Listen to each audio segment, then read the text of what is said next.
Hello, hello, hello. What is going on? What is going on? Yeah, just thought I'd jump on live real quick.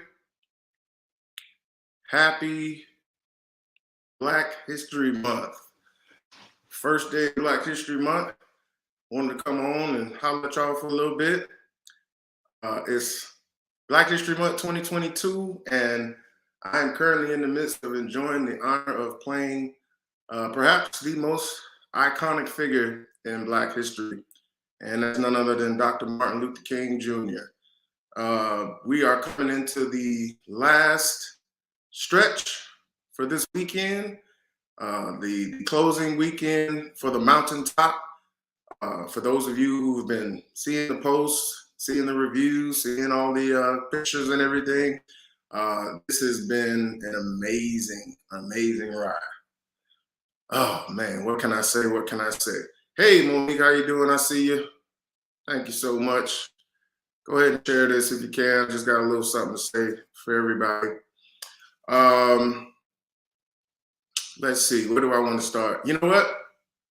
First of all, shout out to the illustrious, one and only, highest of seven hills, the king of kings of HBCUs, Florida A&M University.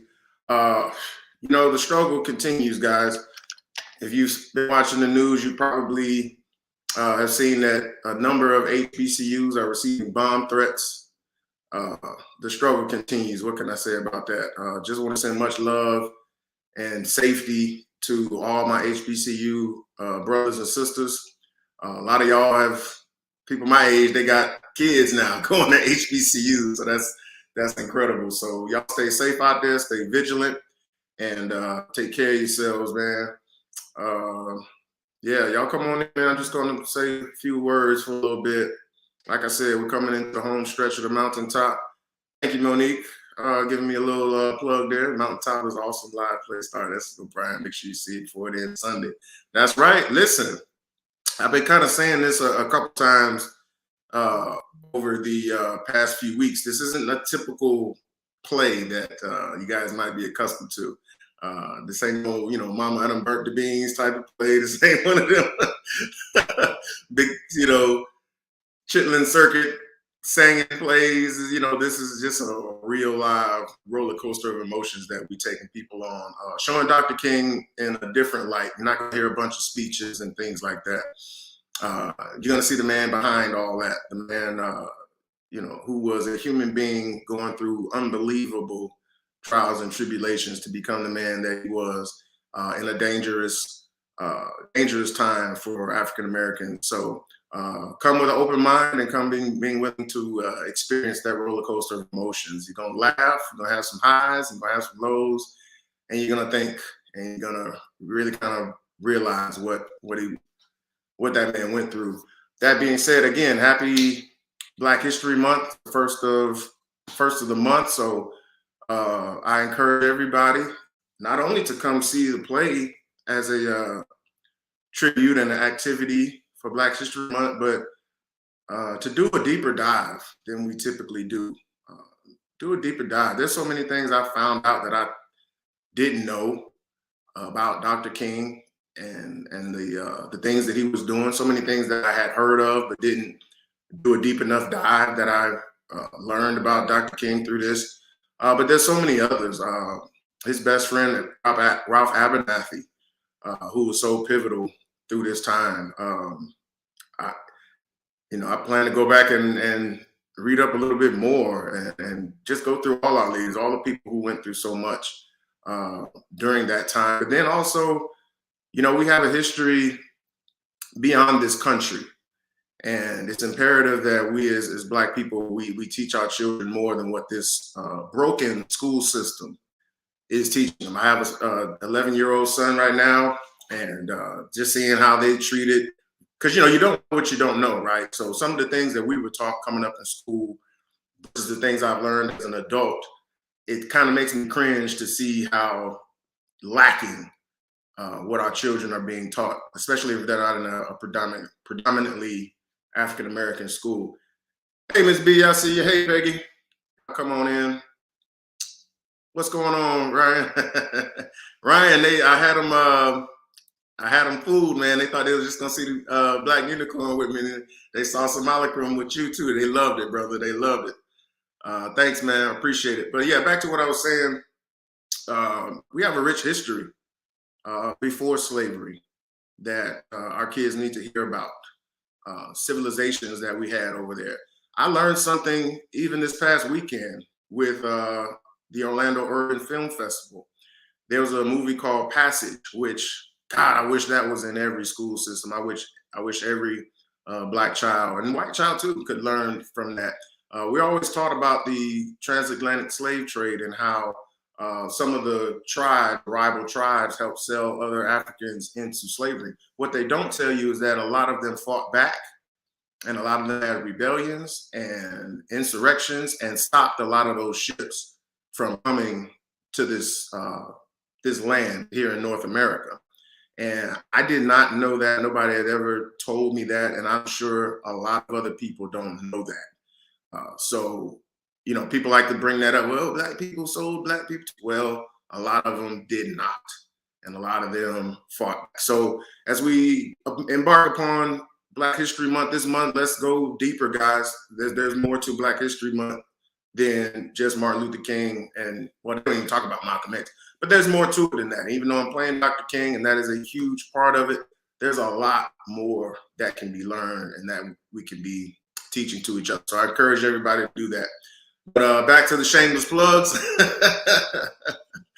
The final run of the Mountaintop is this weekend, starting back up Thursday, Friday, 2 shows on Saturday, and of course the closing finale on Sunday.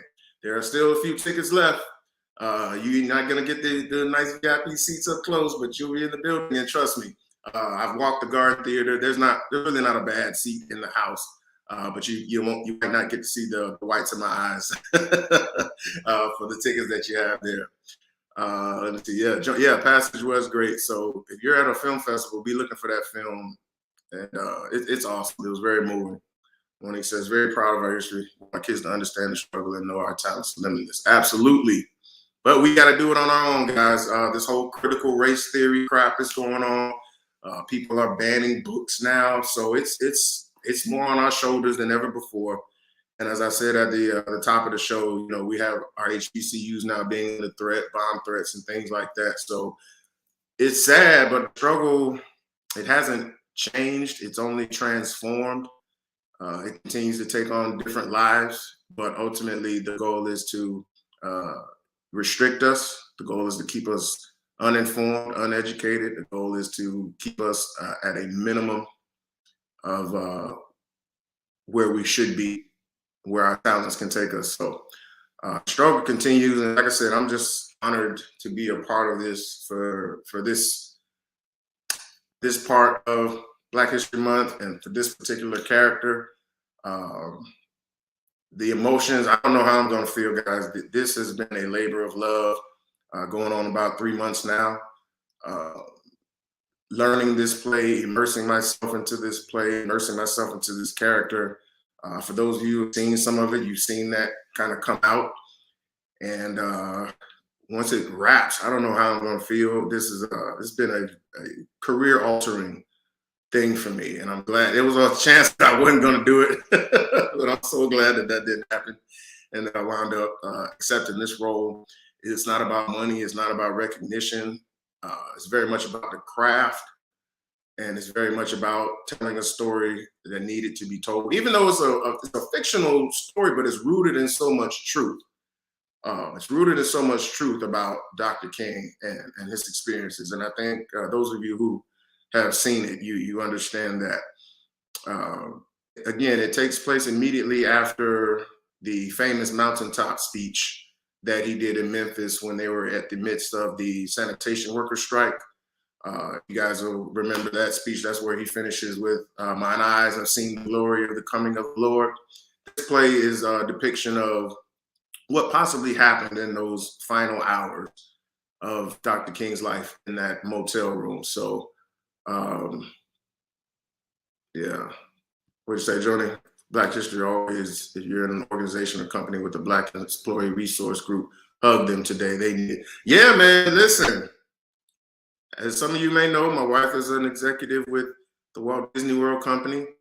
I don't need to tell anybody that's worked in corporate America, I don't need to tell you we're always outnumbered and we're always being diminished. We're always being put to the back burners. We're used as good publicity when it benefits them, and then the change that needs to be made is often put in the background. I experienced that and saw that with the corporations that I worked for. I've been in rooms where white people openly questioned why we deserve a Black History Month, openly scoffed at Black history, called it reverse racism. I had a white manager when I was working with Colonial Life Insurance say that, why do Black people need Black History Month when they have Martin Luther King Day?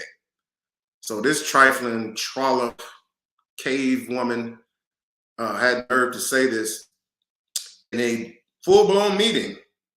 And, that's how they feel, when they think nobody's around, or they think nobody's listening, or they're not being recorded. Our history is not cared about. She wanted to diminish it just to a day. One Black man who in her eyes just, made a bunch of speeches. She had no respect for what he actually went through. So yeah, to Joni's point, if you have a friend and you're in corporate America and they're working in Black employee resources, or you have a Black person that's in HR, hug them, because they put up with a lot of shit. Like I said earlier, the struggle continues. It really hasn't diminished at all. It's just changed and transformed. It's become more treacherous. It's become more disguised, but all the same, still lethal as possible. Monique says, CRT is being misrepresented. Our true history needs to be shared with all races. Yeah, but they don't care. A lot of them don't care. That's the problem. They really don't. Leslie says, take the show on the road, Black History Month 365. Man, I don't know if they can afford me.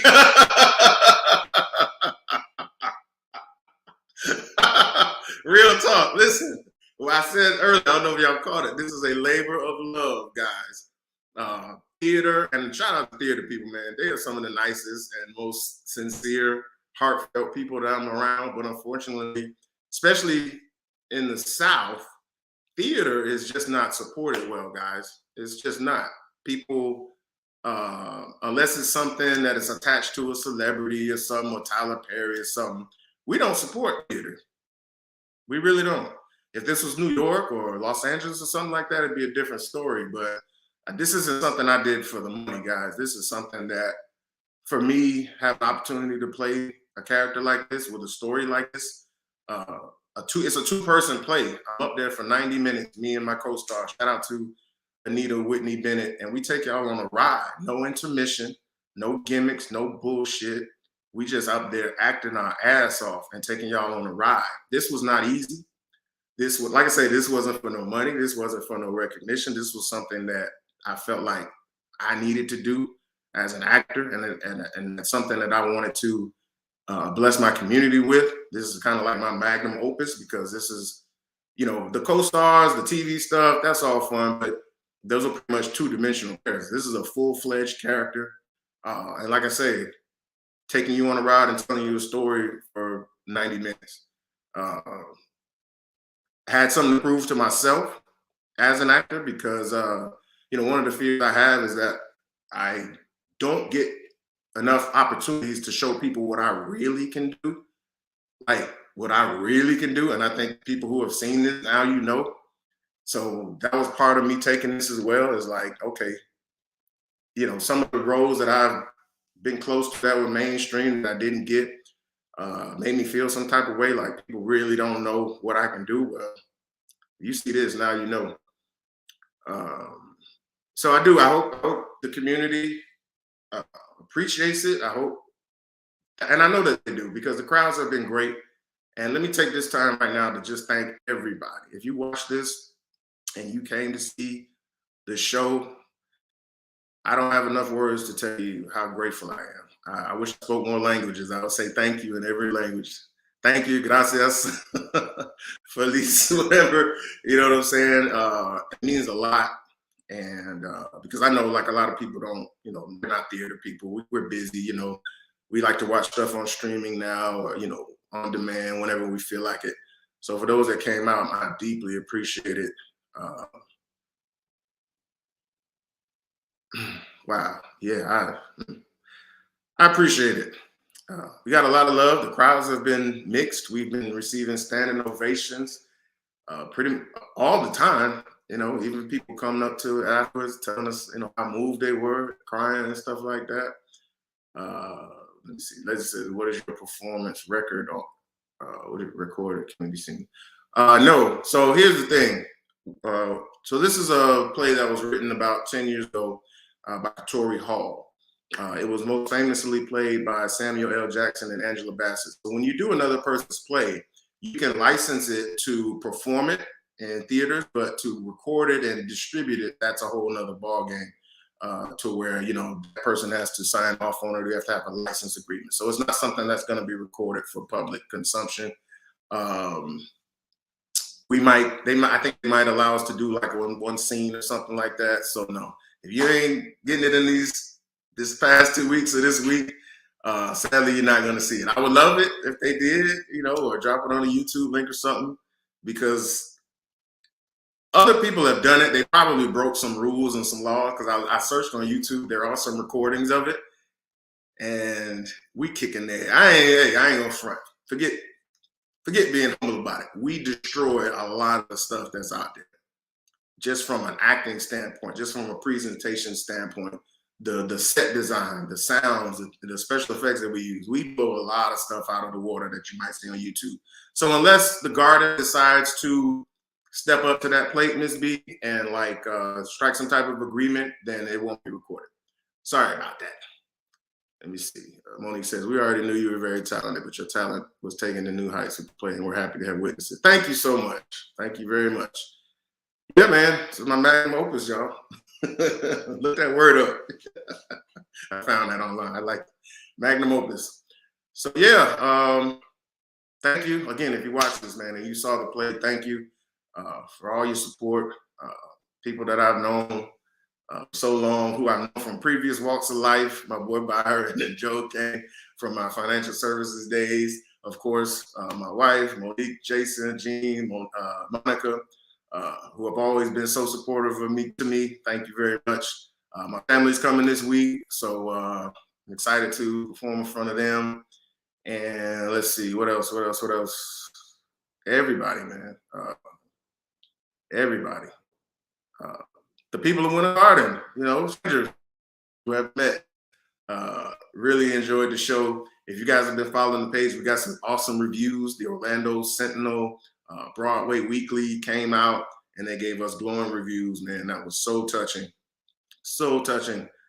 And yeah, this is going to stay with me for the rest of my life. So, again, I ain't come to talk too long. Damn, it's already like 18 minutes, 19 minutes. Wow. Just want to come in and again say happy Black History Month. Don't let it go by without taking advantage of getting deeper into our culture, promoting our culture, share little known facts. How many Black people have invented things that have affected this country? How many Black people have paved the way for us? The Garden Theater, hell, that's Black history itself. That was a segregated theater, guys. This is only the, tell me, first or second predominantly Black play that has been at this theater.